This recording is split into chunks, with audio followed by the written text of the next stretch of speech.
देवी देवता का आना ये सच है, होता है। अब तो कांतारा जब मूवी बनी तो उसमें और अच्छे से स्थापित भी हुआ कि अनअबेशडली हिंदू कह रहे हैं कि नहीं, हम तो एक होता है, we are not even trying to explain it, ये होता है, हमारे देवता आते हैं। इसका अर्थ ये नहीं कि कुछ लोग फेक नहीं करते। जो हाइनस क्राइम्स करते हैं, जो बड़े बीभत्स कृत्य करते हैं, वो क्या कहते हैं? वो ये नहीं कहते कि वो कुछ अच्छा काम कर रहे हैं या कुछ, वो कहते हैं हमसे रोका नहीं जाता। डिजायर है, इंटेंस डिजायर इतनी इंटेंस होती है कि जब वो सामने होता है तो वो रोक ही नहीं सकते, वो उनका दिमाग का कंट्रोल समाप्त हो जाता है। और ये सबके साथ है, इसमें कोई इसके परे नहीं है। तो जिसने साथ लिया और बहुत साथ लिया तो वो इसके परे होगा, और बाकी सब सबके लिए ट्रू है। इसलिए चित्त की वृत्ति का निरोध करना है, कोई भी साधना वैसी है। सर, ऐसा देखा गया है कि जैसे तंत्र साधना में जो साधक होते हैं उनको अलग अलग तरह के एक्सपीरियंसेस होते हैं, उनके ऊर्जा का प्रवाह उनके अंदर बहुत ज़्यादा बढ़ जाता है या शरीर में कंपन आता है, इस तरह के भी एक्सपीरियंसेस होते हैं।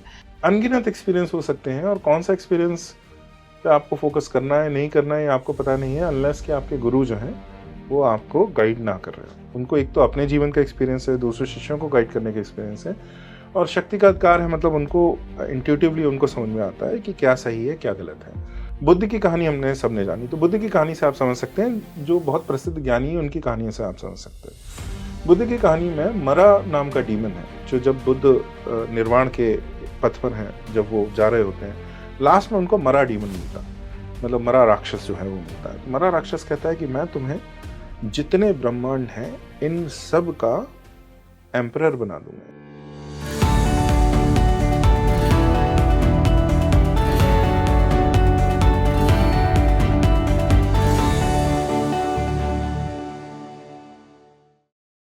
क्या ऐसा पॉसिबल है कि आज आप जो साधना कर रहे हैं उस साधना को आपने पिछले जन्मों में ही चुना था, यानी कि वही पिछले जन्म की साधना आपके इस जन्म में कैरी फॉरवर्ड होकर के आई है? आपको क्यों झुकाव हो रहा है किसी आध्यात्मिक शक्ति की तरफ? आपको क्यों आध्यात्मिक बातें सुनना पसंद है? इसके पीछे आपके पूर्व जन्म के कौन से रहस्य छुपे हुए हैं? और अगर आप तंत्र साधना कर रहे हैं तो वो उस कर्मकांड से कितनी डिफरेंट है जो आप देवी माँ की जब आराधना करते हैं, यज्ञ और हवन करते हैं, तो आप नहीं करते हैं? क्या वो भी कहीं एक तंत्र तो नहीं? भारत के मंदिरों में शक्तिपीठों को इतना ज़्यादा इम्पोर्टेंस क्यों दिया गया है? तांत्रिक साधना में अगर देखा जाए तो शक्तिपीठों को दैवीय ऊर्जाओं का केंद्र माना गया है, लेकिन आप जब वहाँ जाएंगे तो आपके लिए वहाँ के बारे में जानना क्या ज़रूरी है? क्या यही दिव्य चेतनाएं आपसे जुड़ती हैं? और जब आप साधना में उतरते हैं, चाहे वो कोई भी साधना हो, क्या आपको रिद्धियाँ सिद्धियाँ मिलती हैं? और अगर आप साधक हैं तो आपका फोकस कहाँ पर होना चाहिए? इन सभी बातों को आज हमने इस पॉडकास्ट में जाना है, और अध्यात्म के इन्हीं गहरे स्तरों को आज हम छुएंगे और इन्हीं गूढ़ रहस्यों को हम जानेंगे। नमस्कार, स्वागत है आप सभी का। आप देख रहे हैं स्पीकिंग ट्री पॉडकास्ट और मैं हूं आपके साथ माधवी वत्स। इसी बेहद खास डिस्कशन के लिए आज हमारे साथ जो मेहमान जुड़े हुए हैं वो तंत्र साधक हैं, आध्यात्म की गहरी समझ रखते हैं, और आज के मॉडर्न कॉन्टेक्स्ट में कैसे अध्यात्म रेलेवेंट है, अध्यात्म किस तरह से जुड़ा हुआ है, इन सभी बातों को उन्होंने बहुत ब्यूटीफुली बताया है इस पॉडकास्ट में। वो ऑथर भी हैं और इसके साथ में हिस्टोरियन भी हैं, रिनाउंड। मैं बहुत बहुत स्वागत करना चाहूँगी पंकज सक्सेना सर का। स्वागत है सर स्पीकिंग ट्री पर।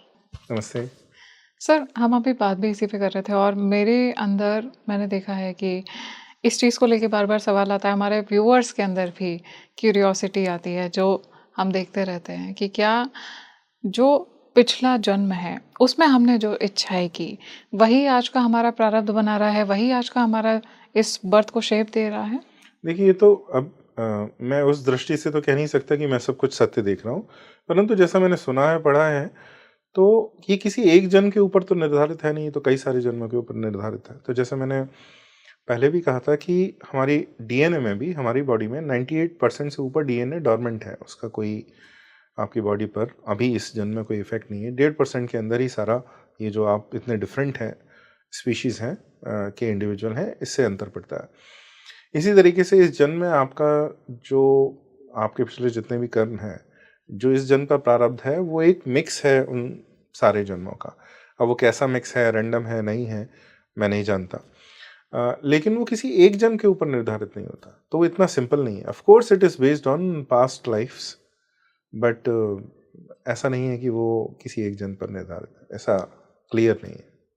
सर, हम पिछले जन्मों में जो साधना करते हैं, हम इसी जन्म में कैसे वहां से स्टार्ट करते हैं जहाँ पे हमने छोड़ी होती है? हाँ, तो मेरे गुरु, अब मैं तो इसको केवल एक चीज़ से जानता हूँ। मेरे गुरु एक चीज़ कहा करते थे, विद्या अविद्या का डिस्टिंक्शन। कि विद्या अविद्या की कई डेफिनेशन है, कई इसके परिभाषा हैं, पर वो ऐसा कहते थे कि इतिहास जो आपने पढ़ा, भूगोल जो आपने पढ़ा, हिस्ट्री ज्योग्राफी जो आपने पढ़ी, फिजिक्स जो आपने पढ़ी, वो आपकी मृत्यु के संग इस शरीर की समाप्त हो जाएगा, फिर से पढ़ना पड़ेगा।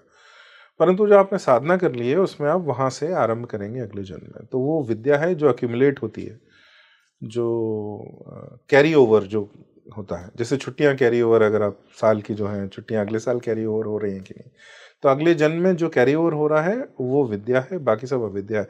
तो जो आध्यात्मिक जो भी जो आप साधना करते हैं वो अगले जन्म में कैरी ओवर होती है। बाकी चीज़ें तो फिर हर जन्म में नई बनती हैं। आप फिर से भाषा ही भूल जाएंगे, इतिहास तो छोड़ दीजिए, हिस्ट्री छोड़ दीजिए, ज्योग्राफी छोड़ दीजिए, आप तो बोलना ही भूल जाएंगे। बच्चा पैदा होता है तो वो बोलना तो छोड़ दीजिए, वो ना भोजन कर सकता है, ना रिलीव कर सकता है अपने आप को, वो भी सब सीखना पड़ता है। उसके बाद धीरे धीरे धीरे आप अपना स्वयं का काम करने में सक्षम होते हैं। तो लेकिन इसको ऐसे देख सकते हैं कि किसी किसी को गुरु बहुत आसानी से मिल जाते हैं, आध्यात्मिक पथ बहुत आसानी से मिल जाता है, किसी किसी को बिल्कुल कठिनाई के बाद मिलता है। तो ये यही अंतर है कि किसी ने पहले वो साधना कर ली होगी, किसी ने वो कम की होगी, उससे इस तरीके से होता है। जैसे मुझे तो मतलब कई लोग तो अपने गुरु को ढूंढ भी नहीं रहे होते, मिल जाते हैं, और कई बहुत ढूंढने के बाद भी नहीं मिलते। तो इट डिपेंड्स। तो आपने ढूंढा था या फिर आपको स्वतः वो मिले? बात करने वाली नहीं है। लेकिन ऐसा बिल्कुल ऐसा ही होता है कि कईयों के जीवन बहुत आसान होता है, कईयों के जीवन बहुत कठिन होता है। It depends on how much you have done before. अगर किसी की लाइफ में इस समय, इस जन्म में एक झुकाव आ रहा है कि मैं साधना करूं, तो क्या ऐसा पॉसिबिलिटी है कि पिछले जन्मों में उसने साधना की हो? हाँ बिल्कुल, कैसे पता चलेगा सर कि उसने की है या नहीं पता की? चलेगा। हो सकता है ना चले, हो सकता है नहीं चले, चल जाए। लेकिन इससे क्या अंतर पड़ता है? अगर आपके मन में आ रहा है तो आपको करना चाहिए।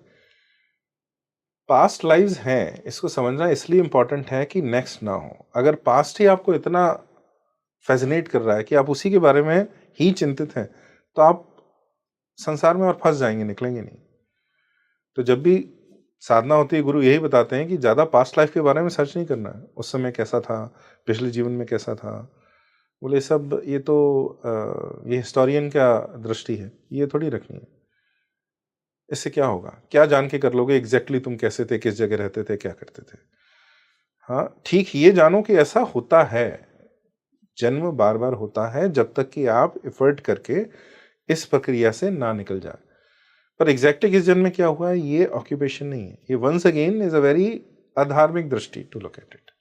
धार्मिक दृष्टि से निकलनी, क्योंकि अगर बहुत ज्यादा क्यूरियस हो जाएंगे तो आप इस जन्म की छोड़ो, आप पिछले जन्म की पर्सनैलिटी से भी लिप्त हो रहे हैं। गोल क्या है, लक्ष्य क्या है? कि आप दृष्टा भाव रखें इस जन्म की पर्सनैलिटी से भी। पर अगर आप ज्यादा क्यूरियस हो गए पास्ट लाइफ्स में, मान लो आपको किसी साधन से पता चलने लगा, किसी कारण से, और आप बहुत इंटरेस्टेड हो गए, अब आप उसकी खोजबीन कर रहे हैं, तो आप तो एक जन्म ही मुश्किल है संभालना, इसके ईगो को संभालना। अब आपने कई जन्मों की ईगो को पाल ली, तो और भी कठिन है। तो ऐसा क्यों करना? जानना इंपॉर्टेंट है कि हाँ होता है, और कुछ जनरली ये दुख में बहुत काम आता है। जब बिना किसी कारण के आपको कष्ट मिलता है, कोई बिना किसी कारण के आपको परेशान करता है, सेडिस्टिक जिसको हम बोलते हैं, कि उसको भी कुछ मिल नहीं रहा है इससे, मतलब कोई गेन फाइनेंशियल या इंटेलेक्चुअल ऐसा कुछ गेन है नहीं, लेकिन बस वो परेशान कर रहा है, तो आपको समझ नहीं आता हो क्यों ऐसा रहा। लेकिन अगर आपके पास आध्यात्मिक दृष्टि है तो आपको समझ में आएगा कि कुछ तो मेरे कर्म होंगे जिस कारण से ये हो रहा है। तो ज्योतिष का भी प्रयोग इसमें होता है। आयुर्वेद ज्योतिष साथ में ही चलते हैं। कई बार जब कोई बीमारी होती है तो ज्योतिषाचार्य जो आपके होते हैं वो ये देखते हैं कि प्रारब्ध जनित है अथवा ऐसा ही कोई इन्फेक्शन है। प्रारब्ध जनित है तो उनको समझ में आता है कि कितना भी प्रयास करो कुछ ना कुछ कष्ट तो होगा, थोड़ा कम हो जाएगा पर होगा। पर अगर जैसे सिंपल सा कोई बीमारी है जो इसी जन्म के कारण है, तो वो तो आसानी से उसका आप इलाज करें, हॉस्पिटल में जाए, होगा। इस जन्म में भी आप हॉस्पिटल में जाएंगे होगा, बट किसी ना किसी रूप में वो आपको कष्ट देगा अगर वो प्रारब्ध जनित है तो। नहीं है इसी जन्म के अकॉर्डिंग है तो वो बहुत आसानी से मिट भी सकता है। तो बस इतना पता कर लेना आवश्यक है। पर अब ये करना कि उस जन्म में एग्जैक्टली क्या किया था, कहाँ किया था, कब किया था, this is entrenching yourself more in your karma, not getting away from it. तो वो लाभकारी नहीं है। तंत्र साधना जो करते हैं सर, ये क्या कई पिछले जन्मों से, अनंतों जन्मों से चली आ रही होती है और इस जन्म में भी आप वहीं से स्टार्ट करते हैं जहाँ से आपने पिछले जन्म हर में छोड़ी साधना का होती एक है? ही रूल है, उसमें को तंत्र के लिए कुछ अलग नहीं होगा। तंत्र कुछ अलग नहीं है, लोगों ने उसको बहुत सारी भ्रांतियां बना दी हैं, पहले भी थी अब तो और हो गई हैं। जब से पॉडकास्ट एरा चालू हुआ है तो लोगों को जो नहीं शेयर करना चाहिए वो करते हैं। अच्छा, अब जब कोई साइंटिफिक तरीका नहीं है प्रमाणित करने का, क्योंकि ये अलग ही रेल में है अध्यात्म, तो कुछ भी कहिए। अब सामने वाले को तो, जो पॉडकास्टर है वो तो बेचारा, उसको तो नहीं पता कि आप सच बोल रहे हैं या झूठ बोल रहे हैं। तो हो सकता है कुछ लोगों ने सच भी बोला हो, लेकिन कुछ फिर बहुत सारी कहानी भी बनाने लगे हो। जैसे मैं आपको एक बड़ी रोचक सी कहानी बताता हूँ कि देवी देवता का आना ये सच है, होता है। अब तो कांतारा जब मूवी बनी तो उसमें और अच्छे से स्थापित भी हुआ कि अनअबेशडली हिंदू कह रहे हैं कि नहीं, हम तो एक होता है, we are not even trying to explain it, ये होता है, हमारे देवता आते हैं। इसका अर्थ ये नहीं कि कुछ लोग फेक नहीं करते। जैसे देवी आती है, माता आना आपको उत्तर भारत में तो बहुत कॉमन है, ये होता है, सच है। पर इसका अर्थ ये नहीं कि कई लोग नाटक नहीं करते। जैसे मैं आपको बताऊं कि मैं बचपन में एक जगह हम किराए से रहते थे, तो उसमें एक कमरे में एक और किराएदार रहते थे नीचे। उसमें जो सास और बहू और बेटा बस ये थे, उनके बच्चे नहीं थे, 3 लोग रहते थे। सास बड़ी दुष्ट थी, जैसा कि आधे केसों में ऐसा होता है, और वो बहू की बहुत मारती पीटती थी। अब साल में 2 बार नवरात्रि आती हैं, नवरात्रि में आती थी बहू को माता, और नवरात्रि में बहू सास को अच्छे से पीटती थी। और वो पूरे मोहल्ले का बड़ा मतलब ओकेशन होता था कि अब नवरात्रि है, अब सास पिटेगी। सबको अच्छा। पता था, तो सबको पता था कि होगा। तो हम लोग खिड़कियों से, उस समय टीवी वगैरह ये सब, इंटरनेट कम होता था, हमारा एंटरटेनमेंट भी था, हम लोग सब देखते थे। तो बहुत ही रोचक घटना हुआ करती थी हमारे मोहल्ले की। तो अब ऐसी चीजें भी होती हैं। तो ये सोशल जस्टिस है वैसे, उस वो अपना बदला निकाल लेती थी पूरे तो साल का। मतलब पूरे साल का एक ही बार में 2 बार उसको अकाउंट मौका, क्लियर। हर 6 महीने का अकाउंट जो है वो डिलीट कर लेती थी। तो अब वो obviously she was faking it, क्योंकि वो अपने रीजन के कारण। बट ऐसा उसका मतलब ये नहीं कि असली नहीं होता, और असली का मतलब ये नहीं कि कोई फेक नहीं कर रहा। तो दोनों चीजें संभव होती हैं। तो इसलिए इसमें ऐसी ये जो बातें शेयर करते हैं, कई लोग कुछ भी बात बताते हैं, और लेकिन कुछ बातें कुछ बड़ी शॉकिंग हो सकती हैं जो बिल्कुल सच हो, लेकिन उनकी चर्चा करना नहीं चाहिए। पहले इस पर सबको नियंत्रण था और इसको कंट्रोल था। अभी कुछ लोग इसका पालन नहीं करते हैं, तो एक अलग बात है। सर, तंत्र साधना में क्या दिव्य शक्तियां भी, दिव्य ऊर्जाएं भी जुड़ती हैं साधक से? देखिए, वंस अगेन ये प्रश्न ही गलत है, क्योंकि ऊर्जा और आप अलग क्या हैं, ये प्रश्न ही गलत है। पहले से हम जुड़े सबके हुए। अंदर ऊर्जा है। ऊर्जा के बिना तो यहाँ तक कि जो ये जड़ है पदार्थ, इसमें भी कोई ना कोई ऊर्जा तो है ही। क्योंकि अगर अद्वैत की दृष्टि से देखें तो ऐसा कोई कण नहीं है जिसमें चेतना नहीं है। तो जड़ भी है, वो भी, ये जो है इसके जो मॉलिक्यूल्स हैं इसमें भी चेतना है, बहुत कम है हमारे स्तर से, इसलिए आपको जड़ लग रहा है, लेकिन ये भी चेतन है। एक दृष्टि से यह भी चेतन है। तो इसमें ऊर्जा है, नहीं है, शक्ति अंदर है, बाहर है, ये प्रश्नों तो का इंसान कोई इतना मीनिंग नहीं कनेक्ट होता। क्यों नहीं कर पाता है अगर नॉर्मल क्योंकि ह्यूमन वो को अपने देखें कर्मों तो? में बहुत लिप्त है, उसको भूल गया है। तो आप नाटक में, जैसे आप किसी नाटक करने लगे हैं स्टेज पर और बहुत ज्यादा खो जाए उसमें, तो आप भूल जाएंगे कि वो नाटक है। थोड़े समय के लिए आप बहुत उसमें इन्वॉल्व हो जाएंगे। ये ताश के पत्ते खेलते हुए आपको बहुत दिखाई पड़ता होगा, लोग बहुत एनिमेटेड हो जाते हैं, एकदम लाल हो जाते हैं, हारते हैं तो बहुत क्रोधित हो जाते हैं, जीतते हैं तो बहुत प्रफुल्लित हो जाते हैं। तो उसमें कई बार लड़ाइयाँ हो जाती हैं। तो हमारे यहाँ बोलते थे कि 2 खेल नहीं खेलना चाहिए, शतरंज करे रंज, ताश करे नाश। तो ताश को हमारे यहाँ बहुत रिजेंट किया। मतलब स्त्रियां, जो घर की जो स्त्रियां होती थी, वो बिल्कुल नहीं चाहती थी कि घर के पुरुष घर में बैठ के ताश खेलें। एक तो वो निकम्मे हो जाएंगे, काम नहीं करेंगे, बैठेंगे खेलेंगे। दूसरे की लड़ाइयाँ होती थी। तो इसमें आप भूल गए कि ये तो खेल है, इतना क्या एनिमेट हो रहे हो। वो कोई सच में थोड़ी ना उसने तुम्हारे से जायदाद तुमसे हड़प ली या जीत ली है, तो इसमें इतना क्यों क्रोध आ रहा है। तो ऐसे ही आप इसमें अपने कर्मों में इतने लिप्त हो गए, भूल गए, तो नहीं होता। अगर ऐसा ही होगा तो सभी को मोक्ष हो जाएगा, अगर सबको फील ही हो जाएगा तो सबको मोक्ष हो जाएगा। तो डिस्टेंस आप अपनी सच्ची रियलिटी से कितने दूर चले गए हैं, ये बात। तो दिव्य शक्ति हमसे जुड़ी हुई ही है, अलग नहीं है। इस once again question is wrong. हम दिव्य शक्ति और हमारे अंदर कोई फंडामेंटल डिफरेंस नहीं है, ये आपका ही कंटिन्यूएशन में। अद्वैत अद्वैत तो ये कहता है कि प्रभु और आप एक कंटिन्यूएशन में ही है, इसमें कोई ब्रेक नहीं है। सर, ऐसा देखा गया है कि जैसे तंत्र साधना में जो साधक होते हैं उनको अलग अलग तरह के एक्सपीरियंसेस होते हैं, उनके ऊर्जा का प्रवाह उनके अंदर बहुत ज़्यादा बढ़ जाता है या शरीर में कंपन आता है, इस तरह के भी एक्सपीरियंसेस होते हैं। तो ये इसको क्यों माना गया है कि वहाँ पर अगर कोई गुरु के बिना कर रहा है तो उसको वर्जित क्यों किया गया है?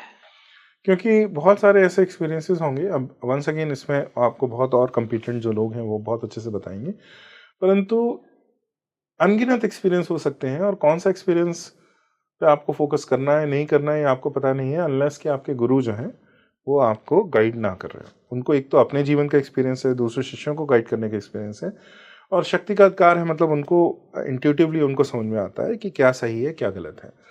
तो उसके बिना आप भटक सकते हैं कुछ भी। जैसे मैं आपको यूनिवर्सल बात बताता हूँ, बुद्ध की कहानी हमने सबने जानी, तो बुद्ध की कहानी से आप समझ सकते हैं, जो बहुत प्रसिद्ध ज्ञानी है उनकी कहानियों से आप समझ सकते हैं।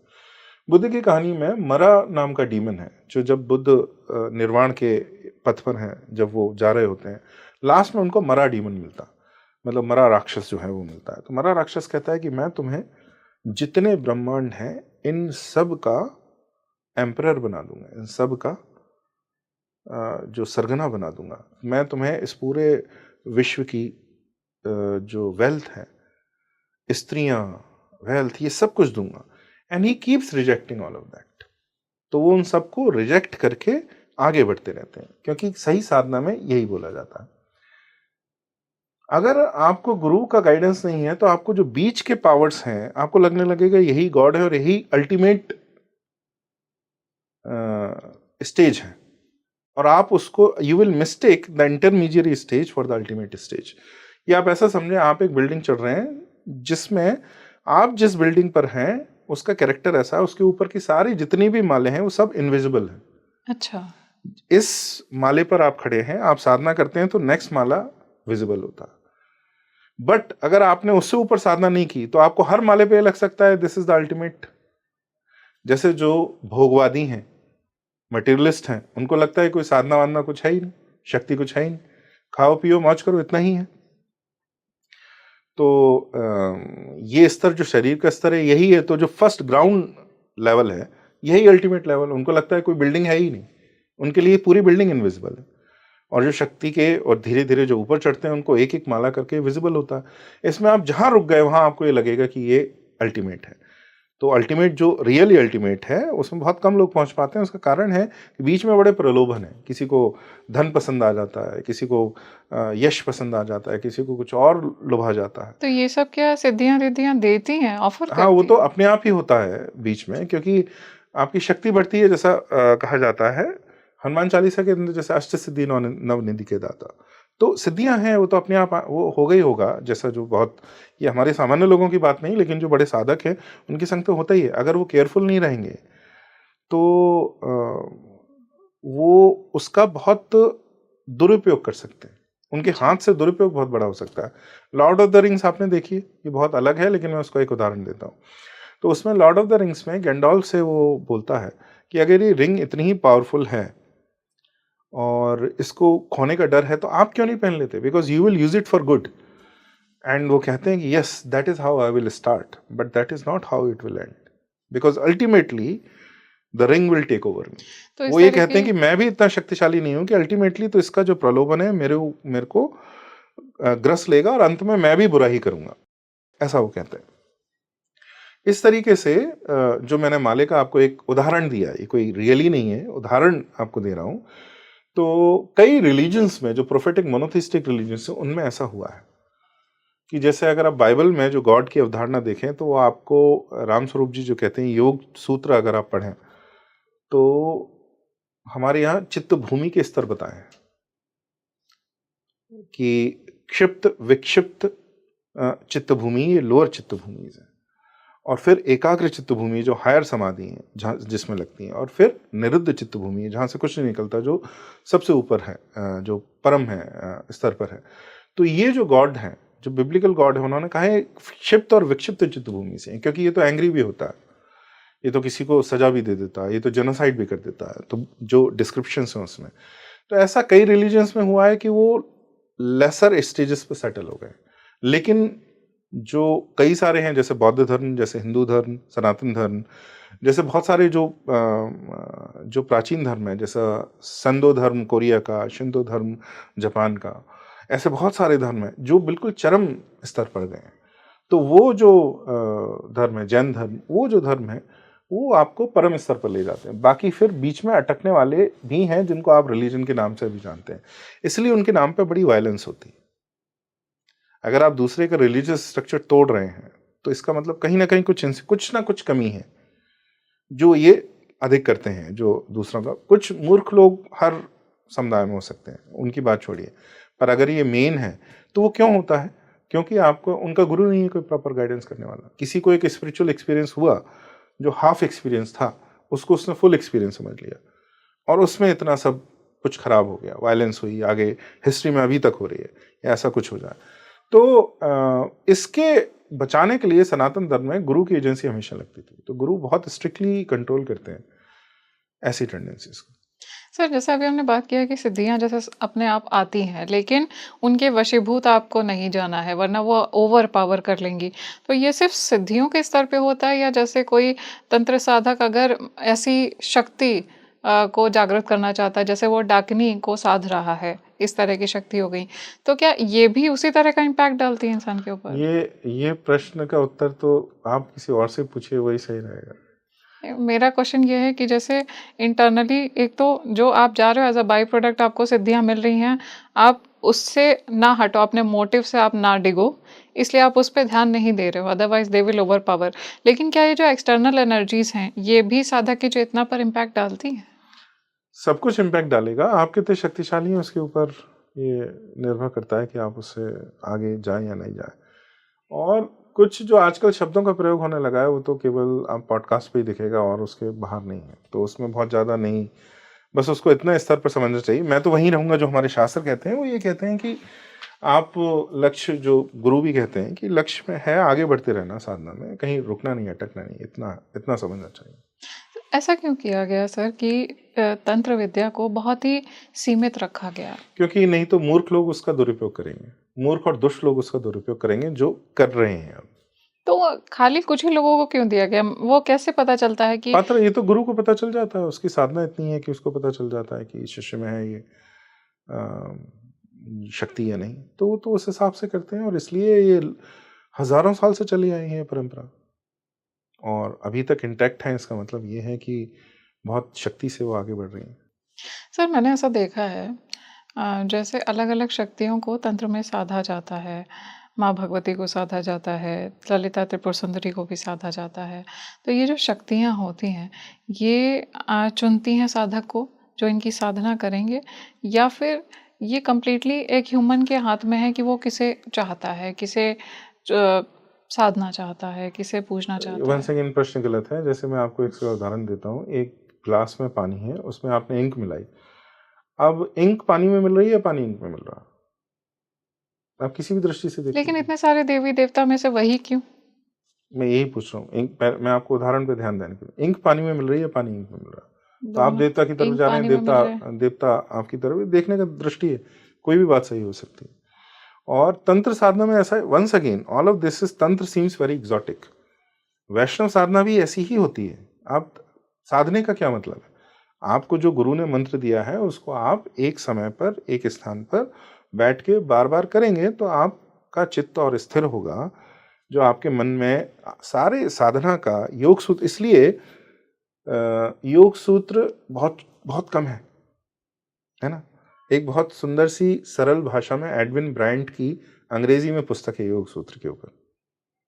72 आई थिंक योग सूत्र हैं पूरे, और बड़े सूत्र तो बहुत छोटे होते हैं। उसमें कोई भी ऐसा सनसनीखेज खुलासे के बिना सब कुछ है। सारा तंत्र उससे कहीं भी डेविएट नहीं करता, योग सूत्र से कहीं भी डेविएट नहीं करेगा।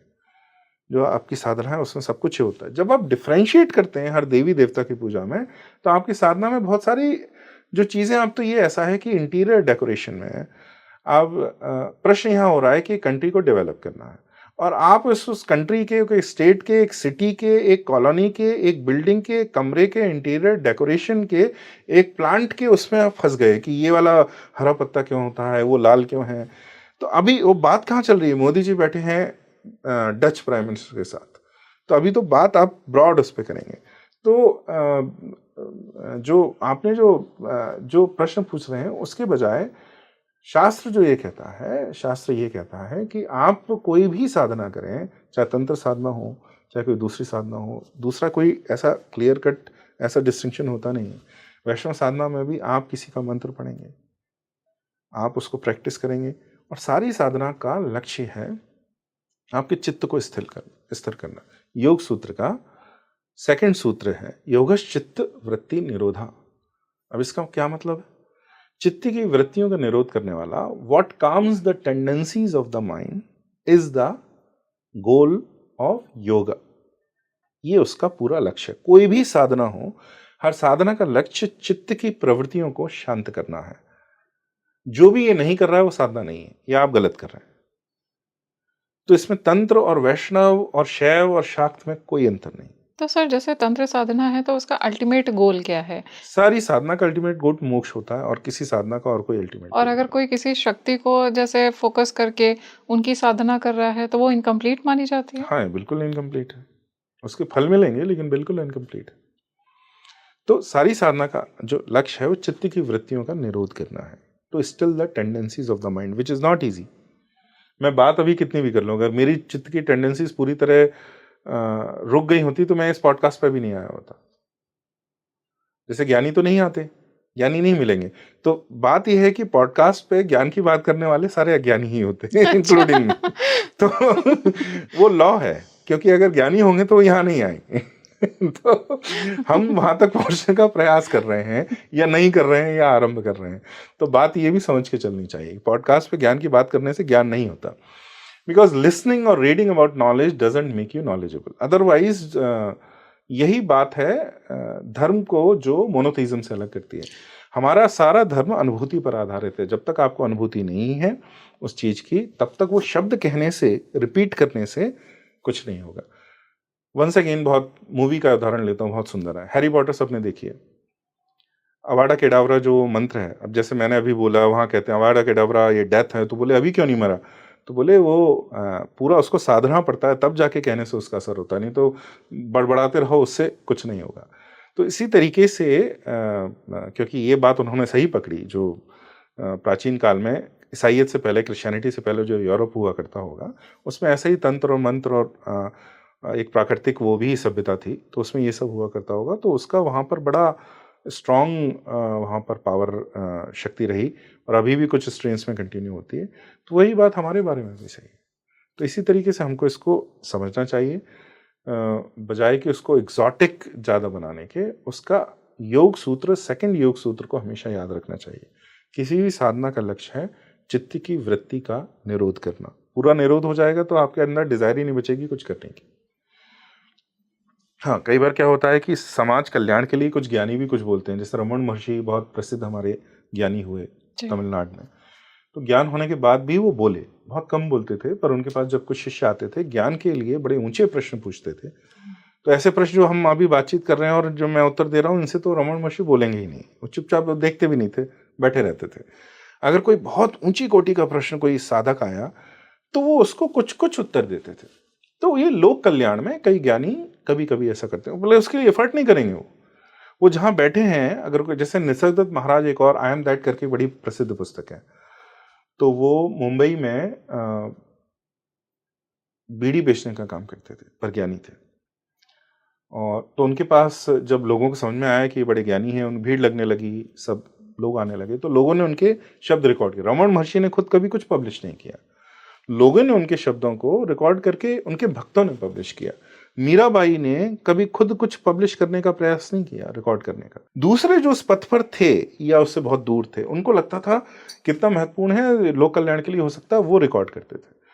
तो सूरदास भी ऐसे ही थे, जितने सारे ये जो कवि हैं जो वो हैं, हाँ कुछ शास्त्र में परंपरागत जो ऋषि होते हैं, क्योंकि उनका दायित्व होता है ऐसा सृजन करना। गोस्वामी तुलसीदास ने अपना दायित्व समझा कि इस देश से राम कथा ही लगभग विलोप होती जा रही है। जी।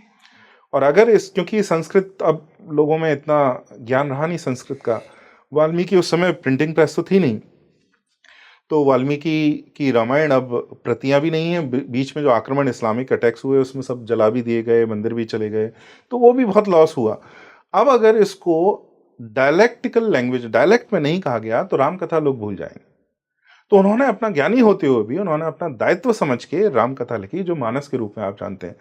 और मानस नहीं होता तो शायद 90% हिंदुओं को रामकथा नहीं पता होती, क्योंकि वाल्मीकि रामायण तो लगभग उस समय तक बहुत ही कम लोगों को पता थी। ये तो ऐसे ही जो लोकल वर्जन्स हैं, और उत्तर भारत तो मैं मानता हूं कि हिंदू बचा, उसका सबसे महत्वपूर्ण कारण ये है गोस्वामी तुलसीदास और उनका रामचरितमानस। तो कुछ शास्त्रीय जो ऋषि होते हैं, ऋषि परंपरा जो है, उनका दायित्व होता है कि उनको लगता है कि कुछ करना चाहिए समाज के जन लिए। कल्याण के लिए। हाँ, लोक कल्याण के लिए उनको करना चाहिए, पर उसके भी स्तर होते हैं। उसमें भी वो जिस तरीके की बात करते हैं, जिस तरीके का वार्तालाप होता है, वो बिल्कुल अलग होता है। तो ऑफ कोर्स वो आज के जैसा तो नहीं है, बहुत अलग होता है। तो बात ये है कि आपको सेकंड योग सूत्र हमेशा ध्यान रखना चाहिए। चाहे वो तंत्र, आप उसको तंत्र साधना की तरह देख रहे हो, चाहे आप उसको भक्ति की तरह देख रहे हो, चाहे आप उसको ज्ञान की तरह देख रहे हो, हर किसी का लक्ष्य है चित्त की वृत्ति को निरोध करना। और ये कहने की बात नहीं है, ये बहुत प्रैक्टिस करनी पड़ती है, क्योंकि आपकी जो डिजायर्स हैं वो बहुत डीप होती हैं। जो क्रिमिनल्स होते हैं, जो हाइनस क्राइम्स करते हैं, जो बड़े बीभत्स कृत्य करते हैं, वो क्या कहते हैं? वो ये नहीं कहते कि वो कुछ अच्छा काम कर रहे हैं या कुछ, वो कहते हैं हमसे रोका नहीं जाता। डिजायर है, इंटेंस वो डिजायर। इतनी इंटेंस होती है कि जब वो सामने होता है तो वो रोक ही नहीं सकते, वो उनका दिमाग का कंट्रोल समाप्त हो जाता है। तो वो डिजायर बहुत इतनी डीप है, और उनको आप प्रैक्टिस करेंगे तो आप डीपली और उसमें वो जाते जाएंगे। और ये सबके साथ है, इसमें कोई इसके परे नहीं है। तो जिसने साध लिया और बहुत साध लिया तो वो इसके परे होगा, और बाकी सब सबके लिए ट्रू है। इसलिए चित्त की वृत्ति का निरोध करना है, कोई भी साधना वैसी है।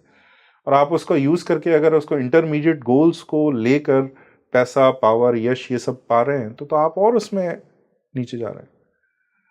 पॉडकास्ट फेम अगर आप सोच रहे हैं कि इससे बहुत हो, तो ये भी अगर ये लक्ष्य है, जन कल्याण में है तो ठीक है।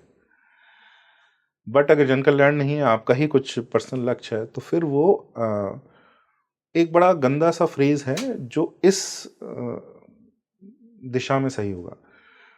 कई वामपंथी आरोप लगाते हैं कि धर्म का धंधा करते हैं। सब नहीं करते, पर जो लोग ऐसा कर रहे हैं वो निश्चित ही कर रहे हैं। कि जहां पर बिजनेस नहीं होना चाहिए था, मैं उनकी बात कर रहा हूं जो इनको रिवील करते हैं, उनकी नहीं। क्योंकि जो प्रश्न पूछ रहा है वो तो एक लर्नर की दृष्टि से कर रहा है, अब वो उसका कोई भी स्तर हो, उसका बड़ा प्योर इंटेंशन है कि वो पूछ रहा।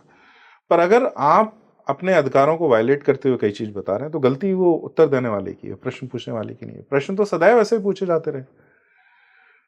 जैसे आपको आश्चर्य होगा, गार्गी और मैत्रेयी, ये दो नाम बार बार लोग जानते नहीं ज्यादा, लेकिन गार्गी मैत्रेयी दो बड़ी विमेन ऋषिज के बारे में जानी जाती हैं। तो उनमें से एक का प्रसंग तो ऐसा है कि वो सभा में आती हैं, तो सभा में सारे ऋषि बैठे होते हैं और सब दरबारी बैठे होते हैं, तो वो पूरी नग्न सभा में आती हैं। अच्छा। तो नग्न जब सभा में घुसती हैं तो सारे ऋषि जो हैं लगभग सब सकपका जाते हैं और उनका ध्यान उनके शरीर पर चला जाता है। वो टेस्ट है, वो टेस्ट ऐसा है कि जो जिनका ध्यान उनके शरीर पर नहीं गया वो उनसे ही बात करती हैं, जो उनकी चेतना पर ही हाँ, फोकस्ड है। और इस पर वो फोकस नहीं कर रहा है, उनसे वो बात। उसमें भी याज्ञवल्क्य, ऋषि याज्ञवल्क्य से उनका संवाद हो रहा है। और लास्ट में जब वो बहुत प्रश्न करती हैं तो एक, if I am right, I may be wrong but if I am right, तो वो कहते हैं कि अगर आप और अधिक प्रश्न किए तो तेरे सिर के खंड खंड हो जाएंगे। अब ये निरर्थक जो प्रश्न कर रहे हैं, तो उसमें भी लिमिट्स हैं, उसमें भी मर्यादा है, सम्मान है। तो थोड़ा मेरा ऐसा मानना है कि जब हम ये सब क्यूरियोसिटी रखते हैं, थोड़े से अपने शास्त्रों का थोड़ा सा अध्ययन करें। उनका फॉर्मेट क्या है, उसका समझना तो बहुत कठिन है, वो तो आपके हमारे इतने आसानी से बस की नहीं है। लेकिन जैसे उपनिषद का फॉर्मेट क्या है, प्रश्नोत्तर है, एक तरीके से तो एंशंट पॉडकास्ट है, आत्मा और ब्रह्म का। हाँ, तो वो ऋषि और गुरु और शिष्य और या ऋषि और कोई देवता का संवाद चल रहा है, लगभग ऐसा ही है।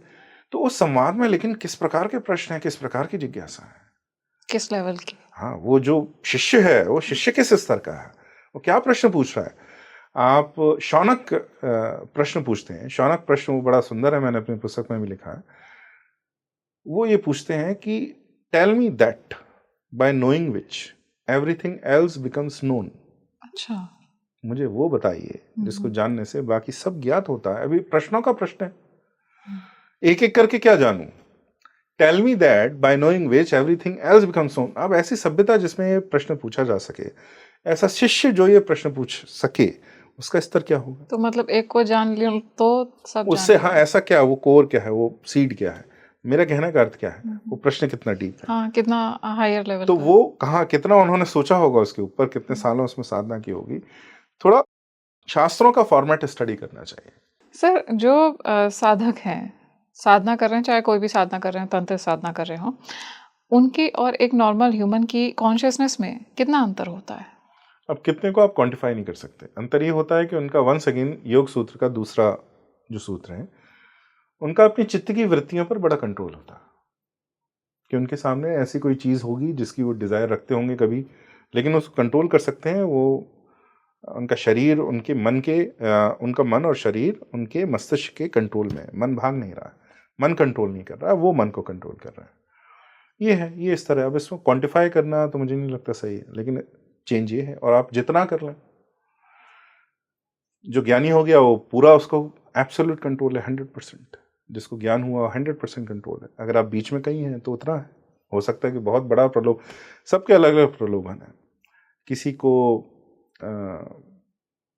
श्रृंगार चाहिए, किसी को धन चाहिए, किसी को यश चाहिए, और किसी को शक्ति चाहिए कि मैं, जैसे पावर का नशा होता है, ममता दीदी नहीं छोड़ रही, उनको फेंका गया। अल्टीमेटली उन्होंने कुर्सी नहीं छोड़ी। ऐसा हुआ नहीं, भारत के इतिहास में कभी नहीं हुआ कि कोई हारा हुआ चीफ मिनिस्टर ये कहे कि नहीं, आई विल नॉट रिजाइन। तो लेकिन अभी मोह है। अब अगर आप ममता दीदी का पर्सनल जीवन देखें तो बहुत कोई अय्याशी वाला जीवन नहीं था। हाँ, बिल्कुल सेरीन, वो तो वो नहीं, वो तो Austere प्रोजेक्ट भी lifestyle। करते थे वो TMC. But the thing is कि जैसा अभी आप तेलंगाना में जाएं और टीआरएस के जो लीडर थे उनका अगर आप घर देखें, और किसी और जैसे अभी वो कर्नाटका के सीएम बने हैं, वो बड़े वेल्दी हैं, उनके अगर आप उनका लाइफस्टाइल देखें, वैसा नहीं था। लेकिन पावर का, एब्सोल्यूट पावर का नशा था कि अगर कोई अपना जीवन जी रहा है इस स्टेट के अंदर, तो वो जिंदा रहेगा कि नहीं मैं डिसाइड करूंगी। पावर इस स्तर तक, नशा इस बात का था कि मैं बताऊंगी कि कौन इस कंट्री के अंदर आ रहा है, बीएसएफ पेट्रोल कर पा रही है कि नहीं, ये पूरा दीदी डिसाइड करेगी। तो हर किसी के अलग अलग ट्रैप्स है, तो अलग अलग स्तर होते हैं। तो चेतना में अंतर और तो कितना है तो कोई तराजू नहीं है। वंस अगेन ये आम थोड़ी है जो आपने ताल दी है कि 1 kg 670 ग्राम 0.76 ग्राम। अब ऐसा नहीं कर सकते। मतलब ज्यादा इवॉल्व है, ज्यादा अवेयर है। हाँ, अधिक और कम हो सकता है, वो तो होता ही है। बट इसमें आप कितने को क्या, once again you need to weigh your question very well.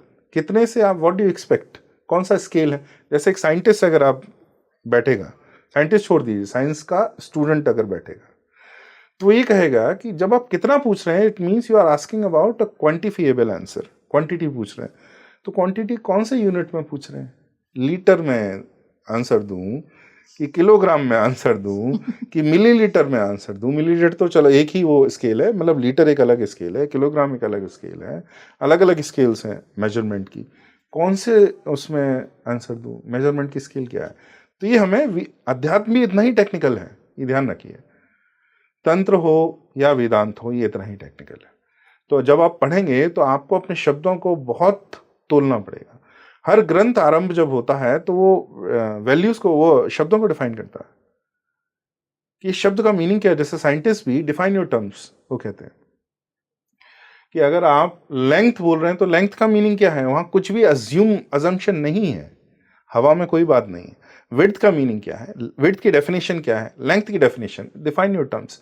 अध्यात्म भी ऐसा ही है, अपना ग्रंथ को एक उठा के पढ़िए, दे मेजर एवरीथिंग, अलग उनका पैमाना अलग है, विज्ञान जैसा नहीं है, विज्ञान का तराजू नहीं है, उनका पैमाना अलग है, but her term well defined है, उस पर टीका टिप्पणी का पूरा ट्रेडिशन है आगे पीछे, तो उस तरीके से उसको फॉलो किया जाता है। तो थोड़ा अगर वो पढ़ेंगे या एक दो बार देखेंगे, मैं तो कह रहा हूं जो मोस्ट इजीली एक्सेसिबल है उपनिषद है, उपनिषद पढ़ के ये मत समझिए ज्ञान हो गया, तो वन सेकेंड रिपीटिंग इट, जैसा अवाडा केडावरा कहने से कोई नहीं मरता, इस तरह repeating it won't give you ज्ञान, बट आपको ये पता चलेगा कि आपके जो शास्त्रीय जो परंपरा है वो है किस प्रकार की, उसमें कैसे प्रश्न पूछे जाते हैं, उसमें कैसे ये लर्निंग का जो प्रोसेस है आगे पीछे कैसा होता है, वो बहुत अच्छा आइडिया लगेगा।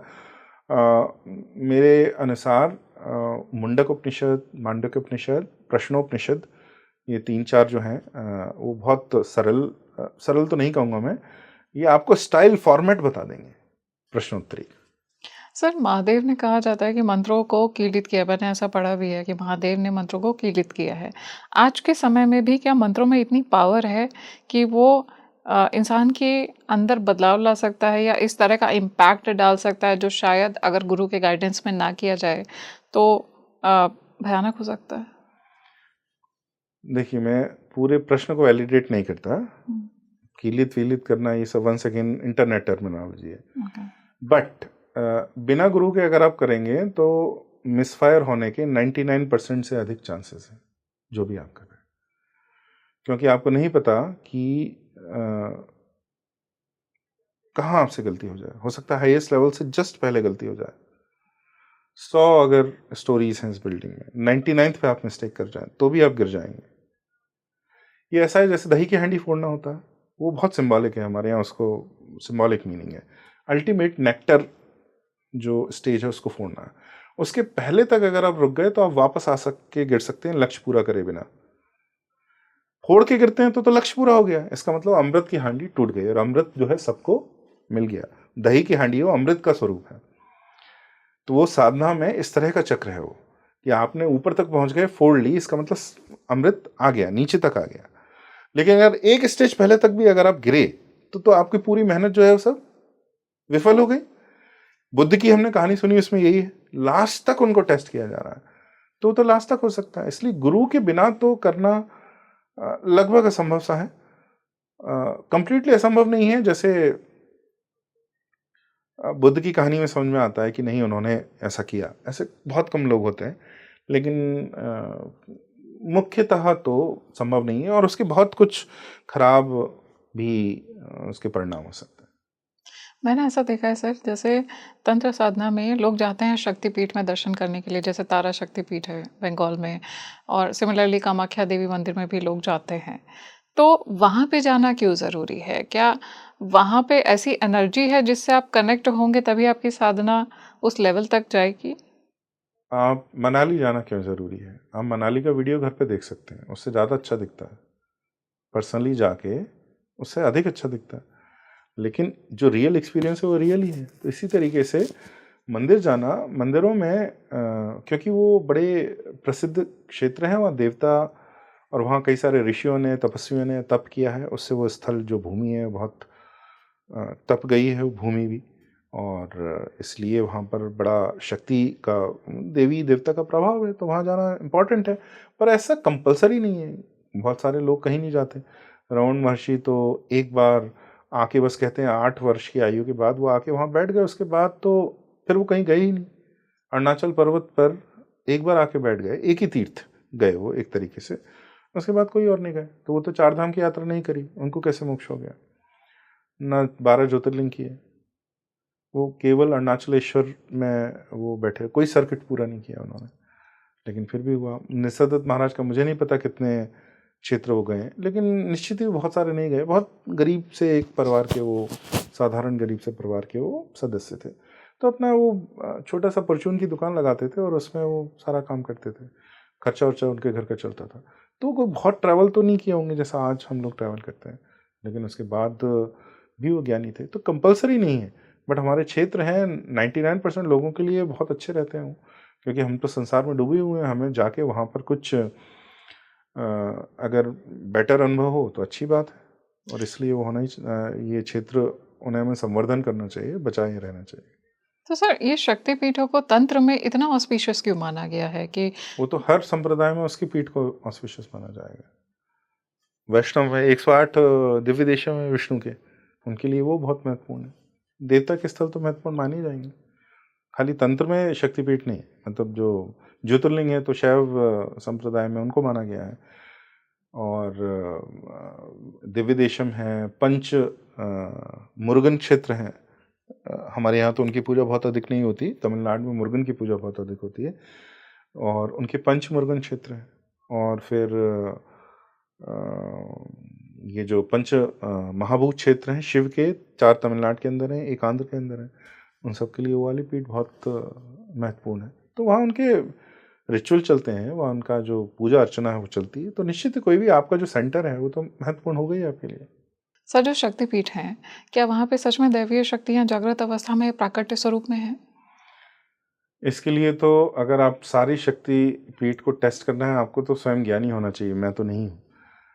लेकिन जितने वहाँ पर तपस्वियों ने तपस्या की है, तो निश्चित ही लगता है कि अवश्य वहाँ शक्ति होगी, तभी तो वहाँ इतने सारे तपस्वी जाते हैं और साधना करते हैं। हर हर बड़ी पीठ या हर बड़े स्थल पर, क्षेत्र में बहुत सारे तपस्वी तपस्या आप कभी भी जाएं तो करते हुए मिलते हैं। निश्चित ही वहाँ कुछ ना कुछ प्रभाव होगा। आपने जैसे साधना फिर की है, आप घर छोड़ेंगे तो कहाँ जाएंगे? या तो जंगल जाएंगे या किसी क्षेत्र में जाएंगे। जो संन्यास लेता है वो कोई ना कोई तंत्र तो ढूंढेगा जिसमें वो साधना अपनी पूरी कर सके। तो जनरली वो इस तरह के मंदिर होते हैं, मंदिरों में घूमते रहते हैं। यायावर उनको बोलते हैं, वो एक स्थान पर नहीं रुकते। वो आज एक मंदिर में रुके, फिर कुछ दिन बाद कुछ और मंदिर में चले गए। तो वो कोई एक घर नहीं बनाते, परिवार नहीं बनाते, संसार से मुंह नहीं रखते। तो लेकिन वो आपको ऐसे साधु सन्यासी आपको इन सारे उसमें मिलेंगे। गृहस्थ कोई तंत्र साधना कर सकते हैं? गृहस्थ सब कुछ साधना कर सकते हैं। तंत्र वंस अगेन, साधना, तंत्र साधना, वैष्णव साधना या शैव साधना में कोई अंतर नहीं है।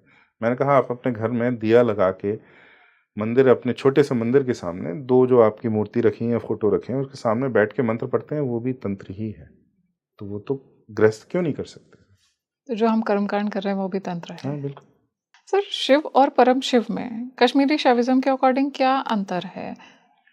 तो उसमें तो टेक्निकली ये पराशिव, परम नहीं, पराशिव जो वो कहते हैं, तो वो अनडिफरेंशिएटेड ब्रह्म का स्वरूप है। और फिर जब वो 2 में बंटते हैं, शिव और शक्ति होते हैं, तो 2 स्वरूप हैं। तो सेकंड उसका जो ऑर्डर है वो शिव और शक्ति में ये है।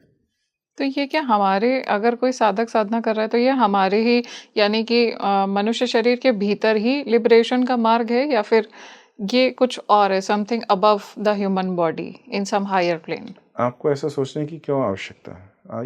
मैंने जब कण कण में जड़ भी, मैं भी चेतना है, तो आपके शरीर में नहीं, ऐसा तो हो ही नहीं सकता। लेकिन हाँ, ग्रेडियंट्स होते हैं।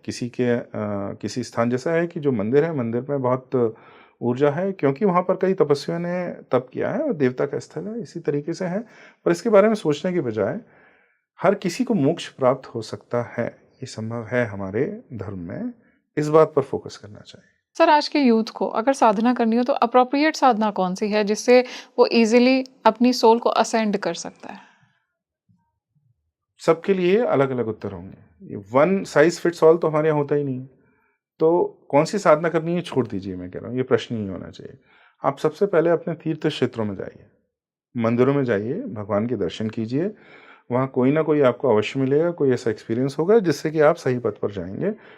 पूरा भारत आपको समझ में आएगा, भारत की जो स्पिरिट है वो आपको समझ में आएगी, उसका सोल आपको समझ में आएगा, इसका समाज, इसका इतिहास, इसकी राजनीति, इसका अध्यात्म भी धीरे धीरे समझ में आएगा। पर उसको समझने के लिए पहले इसका समाज, इसका इतिहास, इसकी राजनीति, इसका चरित्र समझना होगा, उसके बाद आपको अध्यात्म समझ में आएगा। तो पहले तो मैं यूथ को यही कहूँगा कि आपको ट्रैवल करना पसंद है, बिल्कुल मत रोकिए। जितनी फील्ड ट्रिप्स आपको करनी है कीजिए, जितना आपको मौज करनी है कीजिए। Just involve some temples in your trips. हर कोई भी ऐसी ट्रिप नहीं होनी चाहिए जिसमें एक भी मुख्य टेम्पल ना जाए।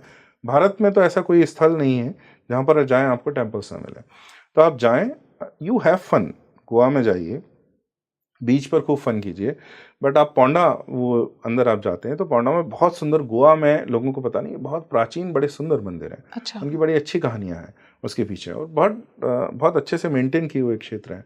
तो आप ये भी, जब आपको साइट देखने को मिलेगी भारत की, तो आपको बहुत कुछ और अनुभव होंगे। किस तरह की तो कहानी साधना है? आप छोड़ दीजिए।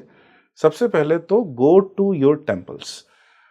आप आज से ही, जो भी यूथ इस पॉडकास्ट को सुने, वो just start going to your temples. ये पहला तो मैं यही कहूँगा। Sadhana will take care of itself. अभी साधना के बारे में मत सोचिए। मैं पूछ रही थी सर, किस तरह की कहानियां जुड़ी हुई हैं जो आप बता। मतलब वो वहाँ के जो टेम्पल लेजेंड्स हैं, कैसे उन डिस्ट्रक्शन हुआ, फिर से रिक्रिएशन हुआ, और कैसे उन्होंने उसको, पता, हर टेम्पल का अलग कहानियाँ है, सर कैसे रिक्रिएट किया। वैसे देखा जाए तो दुनिया भर में बहुत सारे टेम्पल है, जैसे कंबोडिया में भी हम देखते हैं बहुत सारे शिव मंदिर हैं। तो ये जो टेम्पल्स हैं, ऐसा क्यों होता है कि हम सारे तो नहीं जा सकते हैं, कुछ ही टेम्पल्स जाते हैं और बोला जाता है कि बुलावा आएगा तभी आप जाएंगे? तो क्या डिवाइन एनर्जीज इनवाइट करती हैं तभी आप जा सकते हैं? देखिए, इसको प्रूव कैसे करेंगे? क्योंकि अगर पहुंच गए तो बुलाया था, नहीं पहुंच गए तो नहीं बुलाया था। तो ये तो कंफर्मेशन बायस है। तो लोग कहते हैं क्या ये सही है? तो मैं कहता हूँ कि प्रूव कैसे करोगे? जो भी पहुंच जाता है, उस वो कहता है बुला लिया माता ने, माता का बुलावा, या ऐसा कहते हैं ना कि वो तो बुलावा आता है तभी जाते हैं। तो अगर आप पहुंच गए तो आया था, नहीं पहुंच गए तो नहीं आया था। How will you prove it? तो उसको कहना कुछ निरर्थक है। You can not prove it और डिसप्रूव इट। सर, शक्तिपीठों में क्या इस समय भी दिव्य ऊर्जाएं स्पंदित होती हैं, और जो भी हमने लेजेंड सुने हैं जैसे दुर्गा माता के, वो सब क्या रियल में हुए हैं या फिर हमें समझाने के लिए बोला गया है? तो वंस अगेन, सारे जो मैंने पहले भी उत्तर दिया था, हर मंदिर, अगर वहाँ पर पूजा चल रही है तो निश्चित ही कुछ है, तभी तो वहाँ इतना प्रभाव है। तो देवी शक्तिपीठ क्या, विष्णु के मंदिर में भी वही सही है, शिव के मंदिर में भी वही सही है, देवी के मंदिर में भी वही सही है। और लेजेंड्स ऐसा है, किसी न किसी स्तर पर सारी कहानियां सत्य हैं। जो रैशनल लेवल है, हिस्टोरिकल लेवल है, वो अलग है। ह्यूमन हिस्ट्री में हो सकता है ये घटनाएं ना हुई, लेकिन किसी न किसी स्तर पर वो सही है, ऐसा ही मान के, कि चेतना के किसी स्तर पर वो सही है।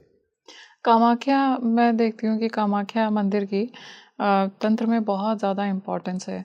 तो वहाँ पर जब आप साधना कर रहे हैं तो क्या आपकी साधना में आपको जल्दी असेंशन हासिल हो जाएगा? वो तो किसी भी मंदिर के बारे में ट्रू है कि जो मंदिर हैं वो अधिक पवित्र हैं, तो वहाँ आप करेंगे तो अधिक आपको अनुभव होंगे।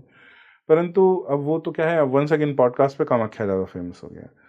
बट लोगों को नहीं पता, केरला बहुत बड़ा शाक्त क्षेत्र है, गुजरात बहुत बड़ा शाक्त क्षेत्र है। गुजरात को लोग केवल धाम या वैष्णव या बैप्स और इस तरीके से ही जानते हैं कि स्वामी नारायण, इस तरीके से ही वैष्णव सॉर्ट ऑफ सात्विक, ऐसा ही वो है नहीं। लेकिन वहाँ पर उमिया माता की बहुत पूजा होती है। उमिया माता पार्वती का ही एक माँ पार्वती का स्वरूप है, वो भी बहुत है।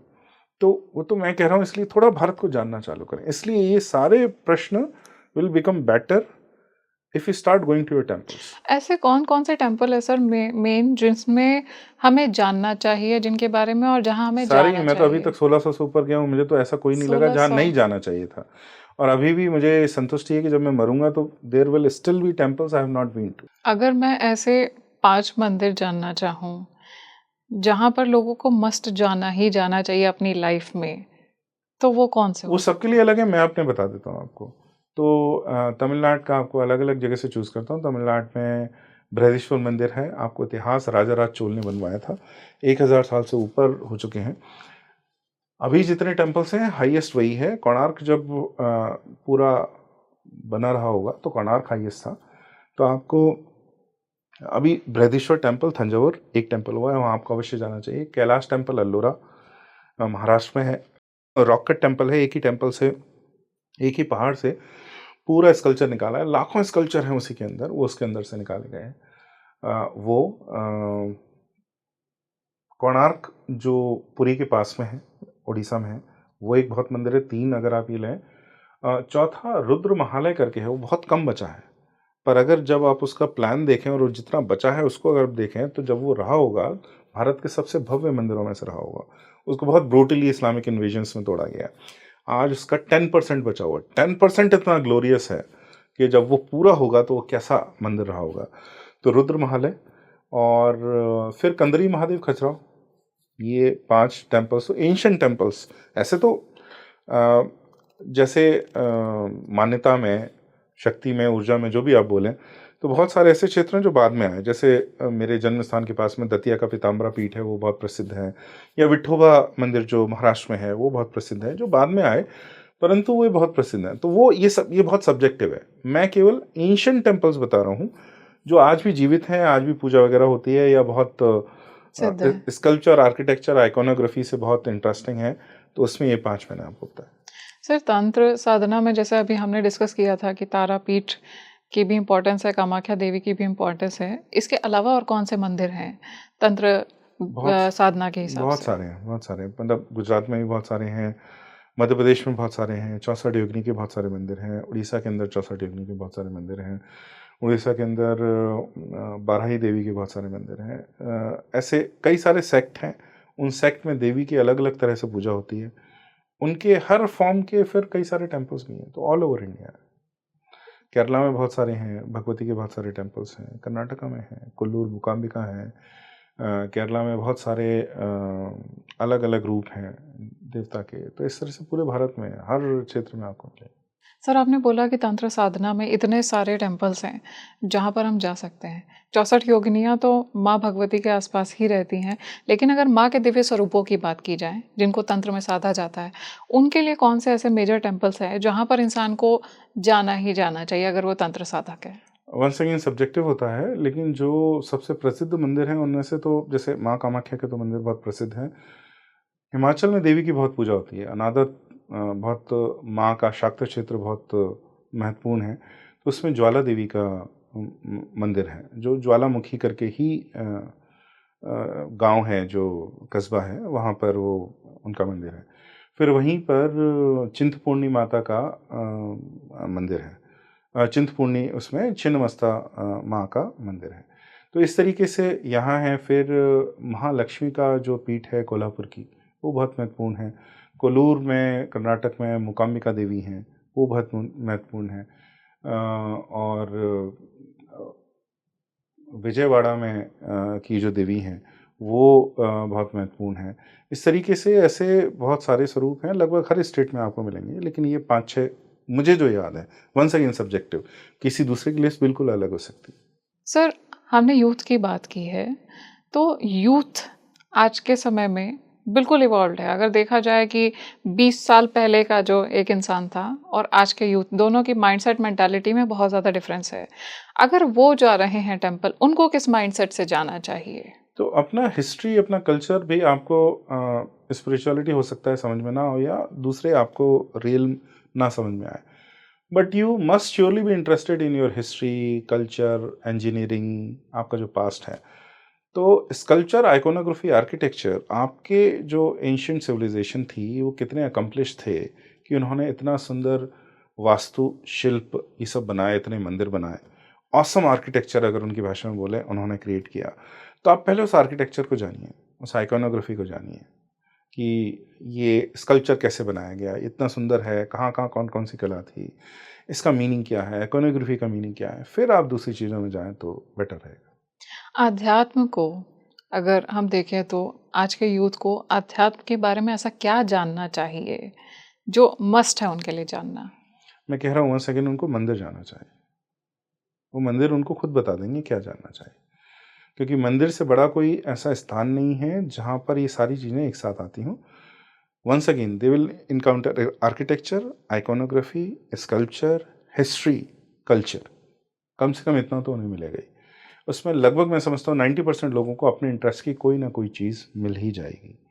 उसमें से the temple itself will tell them, him, her, कि क्या उन्हें परसू करना चाहिए। तो मेरा उत्तर तो यही रहेगा। अध्यात्म की ओर पहले भागेंगे तो आप हल्की बात करने वाले ही बन जाएंगे, आप ज़्यादा डेप्थ कभी नहीं आएगी, और आपको परसू करने के लिए भी कभी कुछ नहीं मिलेगा। Get hold of something which is concrete. Concrete is what? पत्थर से ज़्यादा कॉन्क्रीट तो कुछ नहीं हो सकता। पत्थर जैसे साधन को आपके ऋषियों ने हिंदू दर्शन को कन्वे करने का साधन बना दिया। आपके मंदिरों में आपकी कथाएं हैं, उनसे आप हिंदू दर्शन जो है प्रतिपादित होता है। ऐसा जिस सभ्यता ने करा और इतने अच्छे से किया, पहले उसको तो पहले something, hold of something concrete. हवा में लठ नहीं चलाना। आजकल जो हम बातें करते हैं वो सब इंटरनेट पर सब हवा में, धुएं में लठ चला रहे हैं, वो नहीं करना।